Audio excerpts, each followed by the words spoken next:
Whew, Lou, that was a real academic exercise. One of the best ones yet. Andres became one of my favorite humans. Listen, I never thought we'd have a Minister of Finance on the show. He's actually, I really like him. I think that the audience is going to enjoy this episode. Matt, he said something to me that really hit hard. You know, it's obvious, right? But that made in USA, is it really made in USA? How many components of that car are made in a million pieces? And I think as business owners and entrepreneurs, we have to be a little bit more cognizant of the fact that globalization is here to stay. Oh, 100%. Listen, if you're running a business and you want to see and listen to how somebody ran a country and made it work, you're going to want to listen to this one. Let's go!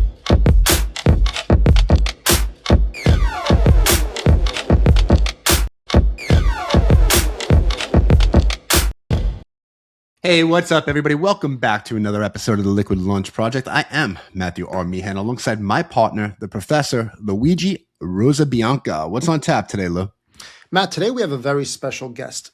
Given the current socio-economic global climate, and we can define it as slightly tense, our guest today is going to walk us through what on earth is going on and help us figure it out. Today we have Andrés Velasco. I'm going to need one half of the podcast just to reiterate his impressive resume. He is currently the Dean of the School of Public Policy at the London School of Economics. Okay, Andrés was also Chilean Minister of Finance from 2006 to 2010. He is an eminent academic, a writer of many books, one of which we will discuss in just a few short minutes. But without further ado, Andrés, welcome to the podcast. Thank you. Thank you, guys. Thanks for having me. The honor is all ours. It's a privilege. Thank you for joining. I'd like to start today's conversation in our backyard, in Latin America, in our hemisphere, in our hemisphere. All right. Okay. So give us your opinion. No, we Latin Americans think that we are actually the front yard, not the backyard. But so we are in your backyard. There we go. I like that better. So we have NAFTA being upended. We have tariffs. We have narco trafficking. Most recently, we had some violence in Latin America. And we have a lot of the economies that are slowly transitioning from more of a liberal socialist bent to a conservative bent, all in this one hemisphere, not to mention what's going on with the 51st state, Canada. So give us a Reader's Digest version on what is happening on this hemisphere, sir. Right. Well, a lot is happening in this hemisphere, but I would phrase it a little bit differently than you would. I think the biggest thing that has changed in Latin America over the years is that almost every country in the region is a working democracy. And that's a big achievement. Cuba is still not a democracy. Venezuela is not. Nicaragua is not. But every other country is. And many established democracies like the US are facing a lot of trouble. By those standards, Latin American democracies are doing pretty well. So my starting point will be somewhat less pessimistic than yours. When democracy kind of got going in Latin America in the 90s, many people said, oh, this is not going to last. This guy's going to go back to having coups and the generals running the country. Well, it hasn't happened. And I think that's pretty good. The second thing that is important is that Latin America used to be the inflation capital of the world, right? If you didn't have 50% inflation, you were nobody. And the real guys had 2,000% inflation, 5,000% inflation. Today, again, one country has very high inflation, Venezuela. Another country, Argentina, is getting rid of it. And everybody else has 2, 3, 4% inflation. And this is a massive, massive achievement. So those are the positives. What are the negatives? One negative, as you mentioned, is that we have a large neighbor to the north that used to be reliable and a solid trading partner, and that large neighbor to the north is none of those things, right? I can see why, you could probably make a case for certain kinds of small tariffs on a few items against countries which you can plausibly consider a threat. But tariffs on Canada? Tariffs on Mexico? I mean, that makes no sense. It makes no economic sense, makes no political sense. You mentioned that NAFTA, or the USMCA as it's called nowadays, may get renegotiated. Well, we'll see. Trump won, said he was going to get rid of it. Then he sat at the table, or he sent someone to sit at the table. And what do? They changed the name, but they kept the structure. I think, but I could be entirely wrong, that something similar will happen again. There'll be a lot of noise and a lot of blustering and a lot of chest thumping, but in the end, I don't think NAFTA will change that much. For one very simple reason, you know, talk to car makers in Detroit. Any car that comes out of Detroit is probably 30% Mexican, 30% Canadian. So, are there any companies in the US that really could do without the inputs that are coming from Canada or the US? Not really. Or if they did, cars in the US would be a lot more expensive, right? So it's not an American interest politically to do that sort of thing. So ultimately, I could be wrong. I think there'll be a lot of sound, a lot of fury, but not a lot of change. What would you call as the catalyst for this transition of the Americas to a democratic capitalist foundation? Well, some countries in Latin America were democratic in the 19th century already. In the 60s and 70s, we had a wave of right-wing military dictatorships. Not the only region in the world to have it. Greece, Turkey, Spain, Portugal in Europe were pretty much in the same boat. They began earlier, but ended up pretty much with the same kinds of governments. And we learned two things. First of all, that when you give the generals absolute power, they do nasty things like drag people out of bed and shoot them in the head. Um, and secondly, that absolute power doesn't give you sound economic policymaking. Um, some of the reforms these governments carried out were reasonable, like opening up the economy. But when it came to budget deficits or fighting inflation or regulating banks, they did terribly. So you had lots of financial crises, lots of unemployment, lots of trouble. And people eventually said, we've had enough. We want to go back to a reasonable, predictable, normal kind of government. And for most Latin Americans, that's democracy. Most people grow up saying they want to be a fireman, they want to be a police officer, they want to play in the NBA or football, right? Right. So far, you've advised governments, global institutions, you've even taught at some of the top universities around the world, right? But what originally pulled you into economics and public policy? Two things. One is, I'm the child of professors, so it doesn't seem so crazy to be an intellectual and a professor. If your dad is a plumber, maybe you want to be a plumber. My dad was a law professor, so I ended up being a professor. Um, that's one thing. But the other thing goes back to the earlier question by Lou. I grew up at a time precisely when the country where I was born, Chile, had a massive financial crisis. The banks went belly up. The Chilean peso, which had been strong, went down the drain. You had 25% unemployment. So, if you were 14, 15, 16 at the time, which I was, and you're sort of a reasonably curious child, and you saw people queuing up to get toilet paper because they couldn't find it, then you ask, why the hell is this happening? What kinds of stupid policies were put into place that caused this, and how do you avoid it? So then my family ended up in the States, and I thought, oh, let's check out economics. And I discovered that economics was hard. I didn't know a lot of math, so I had to, really brush up on mathematics. That required a few sleepless nights. But in the end, economics can be a pretty arid subject, but it gives you a framework. The world is complicated, many moving parts, many things moving all around. And economics says, look, this relationship matters, that one does not. Here's a little model. Models are little toys that help you simplify the world, help you analyze things that are otherwise very complicated. So I fell in love with the thing. And, 40 years later, here I am still in love with economics. You were relatively young when you became Chile's finance minister. What was that moment that you realized and you said to yourself, okay, the decisions I make here are going to affect millions of people? Oh, I remember many such nights. From the day that I was offered the job, and it's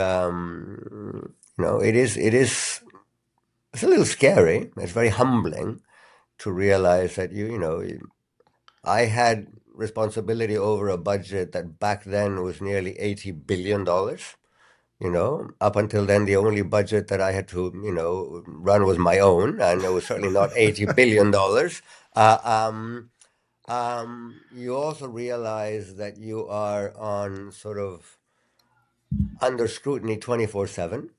So if you park your car in a no parking zone, 50,000 people are going to tweet about it. And that happened to me once. So I remember it, right? And in my case, it became even more challenging because, more or less a year into my mandate, an institution called Lehman Brothers, you may remember Lehman Brothers, went under. And suddenly it wasn't Chile that was in trouble. It was the US and Canada and the UK and Europe and Japan and everybody that was in a crisis. And, that was as hard a job as you can imagine. I mean, people always ask me, what do you remember of that period? And my stock answer is, I don't remember a lot. And and I'll tell you why I don't remember a lot, is that when you sleep 3 hours a night, it all becomes a blur. However, And for context, and just to refresh your memory, prior to you becoming the finance minister, the Chilean economy was not rosy. But today, the Chilean economy is vibrant. Right? For God's sake, there's a shop in Soho that sells only Chilean wines. Right, so they've done a yep, wonderful yep, job in promoting made in yep, Chile. Right, yep, and well, it's not just agriculture; it's multiple yep, yep, facets. I You're think all that's I think a big reason for that, Lou, is him, right? Think about it like this. Chile had a huge copper boom. Okay.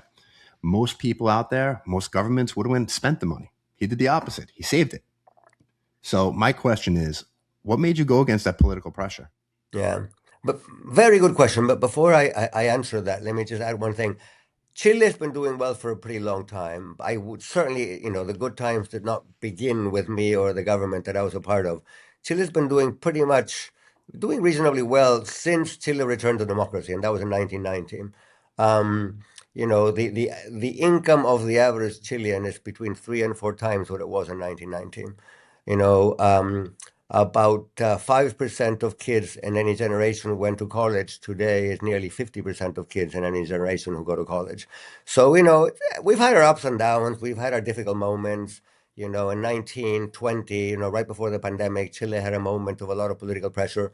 But if you take the long view over 30 or 40 years, Chile has done pretty well. Now, what's our biggest vulnerability? And this takes me exactly to your question. Chile is the biggest producer of copper in the world. We produce very fine wines. We produce some of the peaches and some of the strawberries and some of the nectarines you can get in New York or in Boston. But we also produce a hell of a lot of copper. And copper is notoriously volatile. There are moments when a pound of copper is $1, and there are moments when a pound of copper is $5 or $6, right? So the question is, what do you do when your income moves up and down all the time?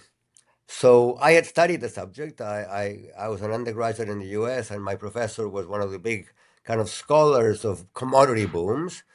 And the lesson I learned from him is that most commodity booms end in disaster because the money comes flowing in, you feel rich, you spend it all.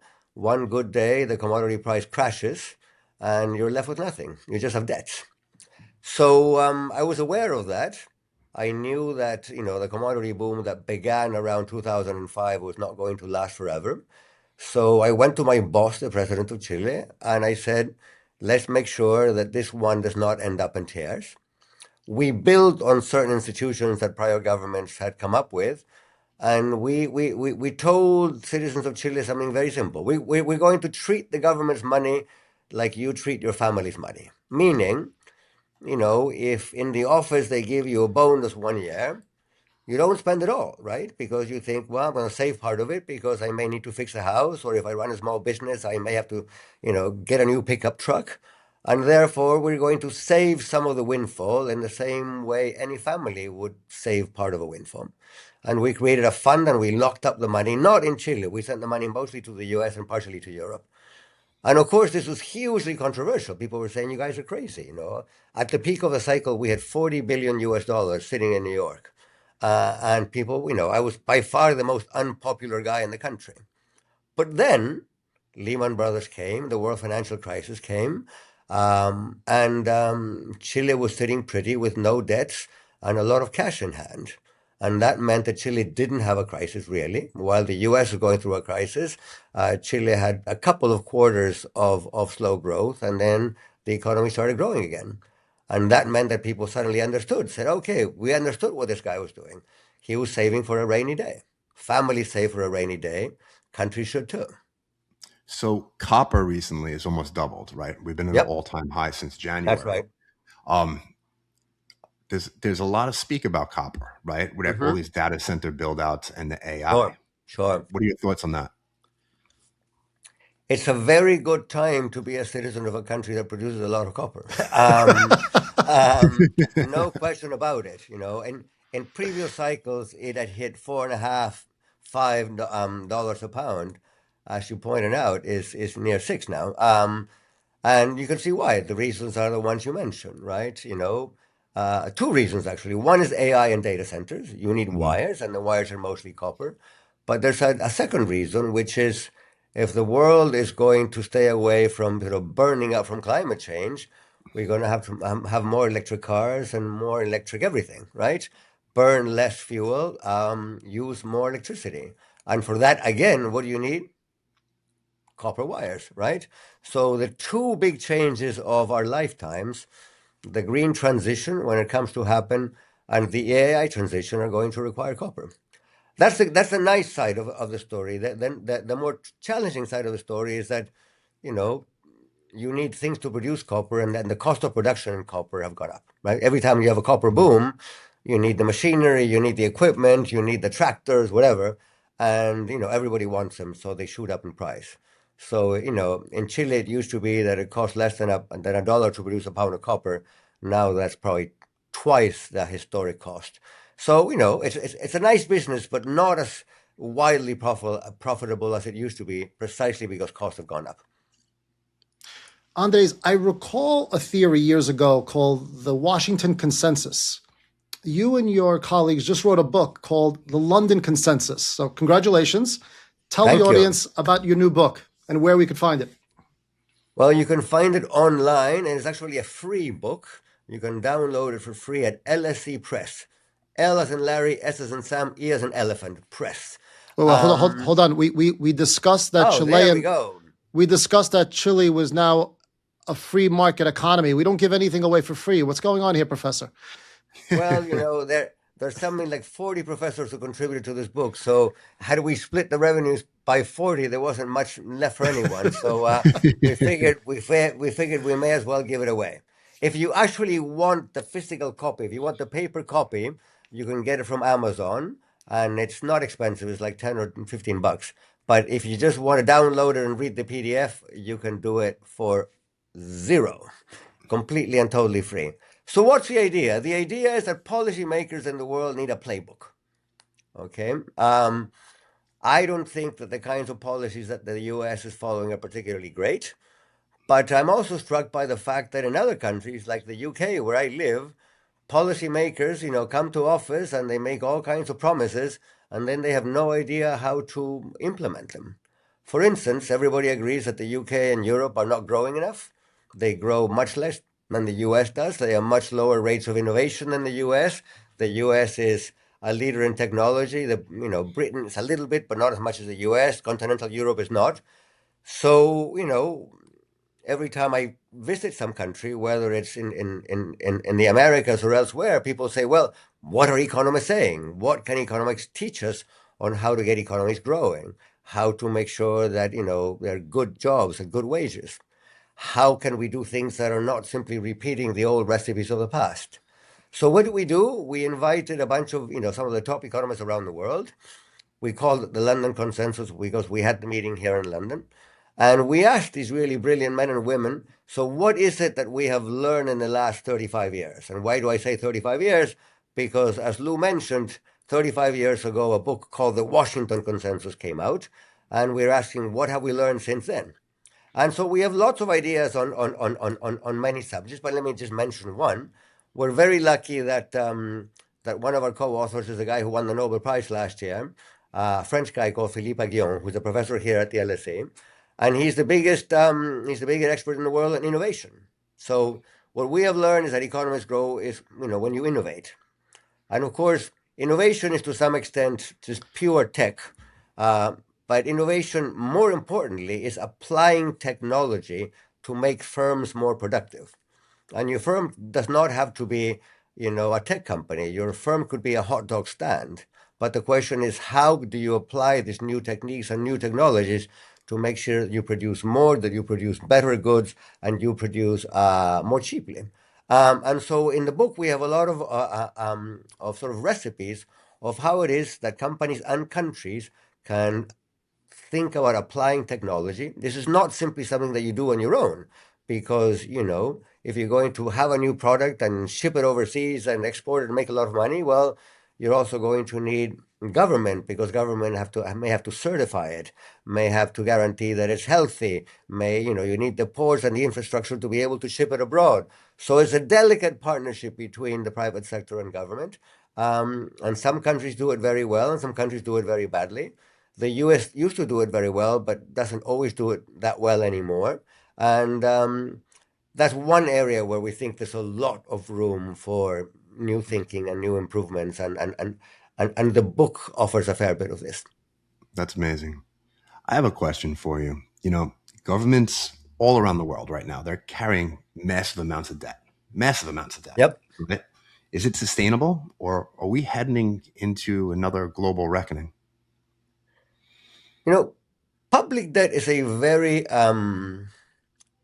it's a very delicate thing. My favorite, we have one of the chapters in the book about public debt I wrote with a Portuguese economist, a guy called Ricardo Reis. And what we say is that public debt is special. Like a little plant or a beautiful tree is special in that it makes your life happier, but you really have to look after it, you have to take care of it, you have to water it, because otherwise it just withers and dies, right? Public debt is like that. It allows governments to do something pretty amazing, to get resources today in very large quantities and repay tomorrow and use that money to build schools or to fund hospitals. But not every government can do this, right? And not every government can do this at every point in time. And as you mentioned, there are moments when the whole thing just blows up. I think many countries in the world are very close to that blowing up moment. And that blowing up moment is also coming closer and closer because, during the pandemic, during COVID, we had zero interest rates. Mm-hmm. We don't have zero interest rates anymore. We're living in a world in which interest rates are going up. And if, in fact, the war in Iran continues and we have an inflationary spike, well, interest rates may go even further, right? And so when you have a lot of debt and the interest rate is zero, you don't care. But when you have a lot of debt and the interest rate is 8%, then you care a lot, right? So I can imagine how many countries, including rich countries, historically we have worried about too much debt in Brazil, too much debt in Turkey, too much debt in South Africa. Look at the But United today, States. exactly, but today I worry about too much debt in the United States or in Britain or in Germany, right? Nobody knows for sure what, the line in the sand is. The United States is over 100% of GDP in debt. What does that mean? That the value of the debt is roughly equal or even slightly larger than the value of everything that all Americans produce in a given year, right? That's a lot of money, right?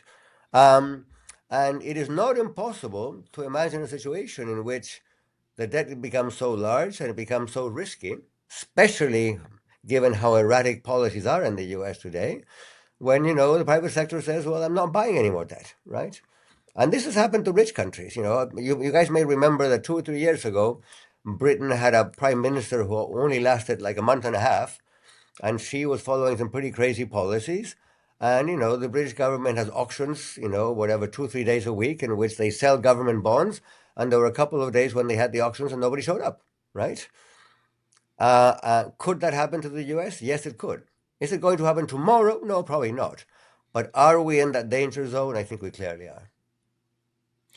Do you think the central banks do you still think they have the tools to manage inflation and economic crisis the way they used to? Mostly, yes. Okay. I mean, I think what we learned in COVID and what we learned in the great financial crisis of 15 years, 17 years ago, is that when central banks really do whatever it takes as a famous European central banker said, then they're very powerful, right? They're also very powerful in making sure the governments don't go bankrupt, right? Because ultimately, they can print dollars, or they can print euros, or they can print British pounds. But that power has to be used sparingly. The danger is that if you use it too much, you lose that power, right? Because if you print too many dollars, or if you print too many pounds, you get to the point where people don't want it anymore. But I think central banks remain very powerful. But let me add one caveat or one concern, right? One thing that makes central banks very powerful is that they're staffed by very reasonable people, and that they're independent. Politicians cannot pick up the phone, call a central banker, and say, "Cut interest rates, print more dollars, finance my friend," right? And institutions like the US Federal Reserve or the Bank of England or the European Central Bank are hugely respected. But that independence has been under threat, beginning with the US, where the President of the United States, tried to fire one governor under completely and totally ridiculous excuses. The court said no, so that governor is still there. But believe me, that puts, a lot of fear into the bones of people who say, well, maybe the White House is after me. Am I really free?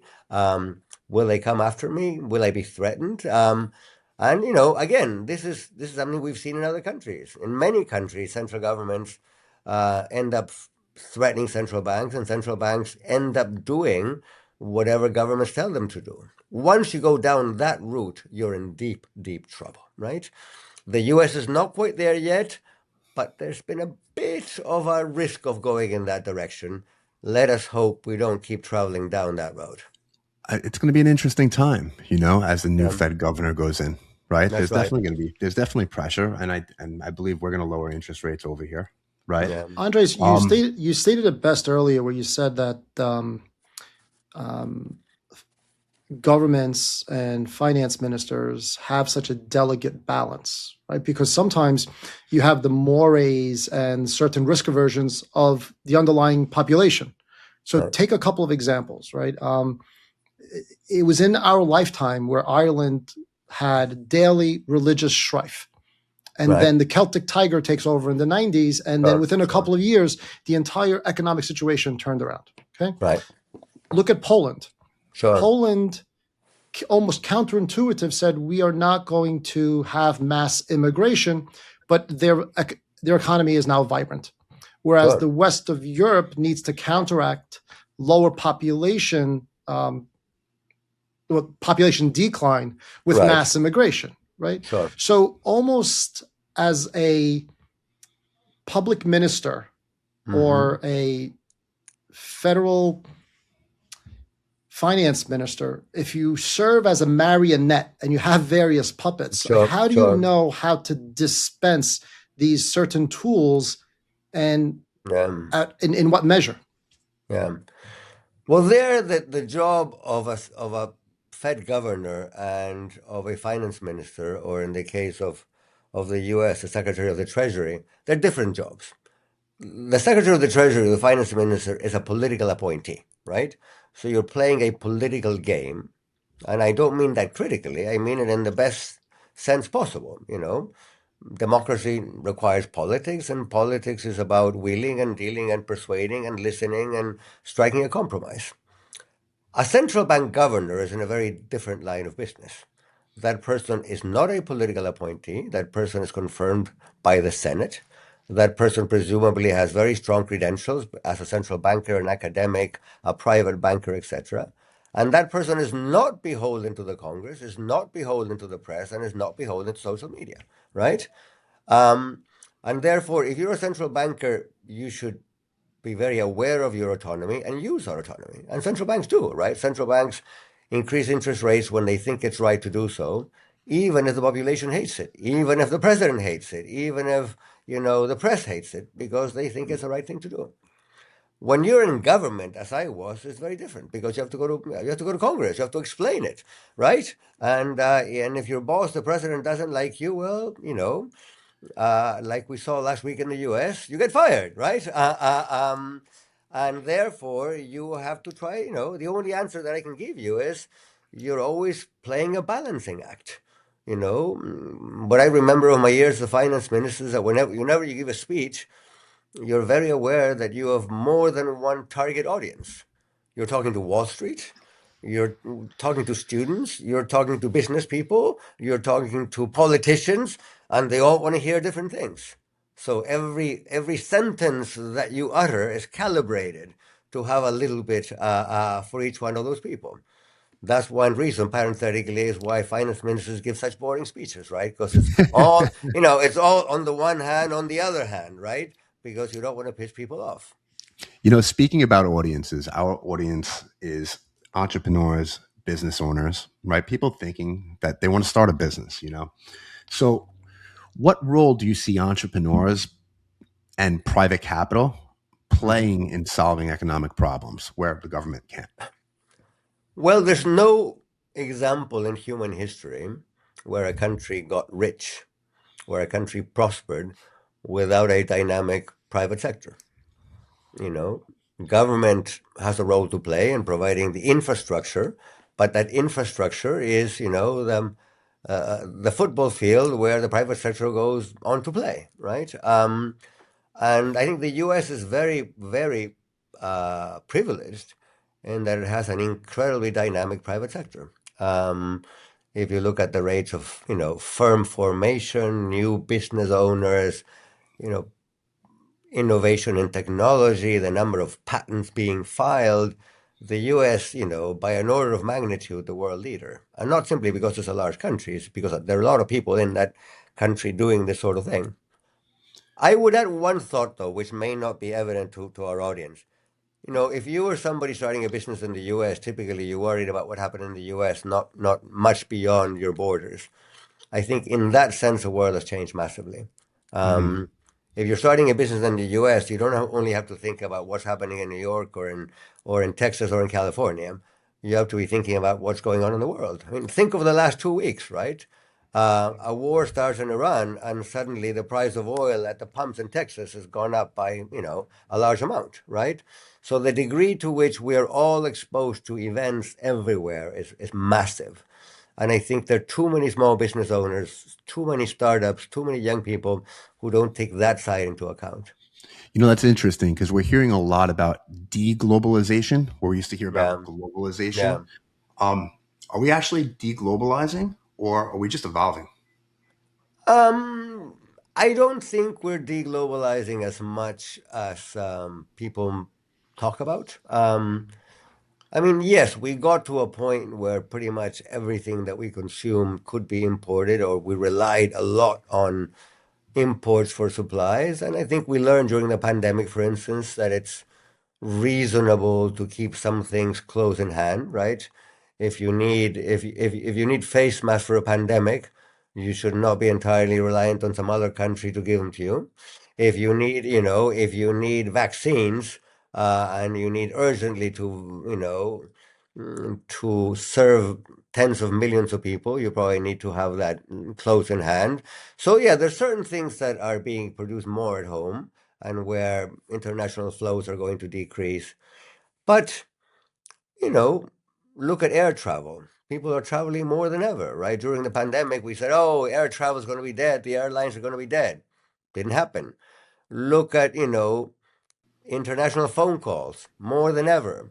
Look at people studying outside their own countries more than ever. Studying, I Look, mean, you can make the case here that a lot of people are living and working outside the US. They sure. have I businesses in the actually US. I can tell you one thing from my own experience. I run a British school. Applications from the US are up 30% on last year. Wow. 30%. So I think in that sense, globalization is not going to end. And let me give you one last example. You go to Walmart to go to Target, and a lot of the inexpensive jeans and a lot of the inexpensive sneakers are made in China.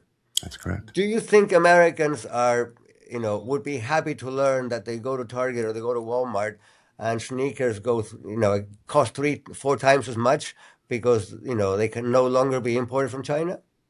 Do you know any American voter who'd say, oh, yeah, that's exactly what I want? I'm going to tell you a funny story. So, I bought a suit Uh-huh. online from a company where you put in your measurements. You go to the tailor, you put in your measurements, All you get it right. made. Pretty popular company. Spent about $800 on it. I wanted to test them out. All right. Pretty popular company. I looked them up. They're a big company. Right. They made a mistake. They shipped everything from Thailand with the address. I reverse engineered the address, and I could buy that suit again for $200. Sure, absolutely. Sure, absolutely. Yeah. That's right, right? So, that's the world that we live in here in the US today with the power of the internet, right? Sure. We want to be respectful of your time, Andres. We really appreciate you being here. No, this has been a great conversation, guys. Thank you very much. I have one question before I let you run, right? If there was one policy change that you could implement that could unlock massive, massive economic growth, what would it be? In the US today? Anywhere, all over the world. No, globally, what's one policy? Let's stick with the US for a minute, because it's maybe where medicine is most urgently needed. And if you will allow me, I will say two. Okay. First of all, cut the crap with the tariffs. They make no sense.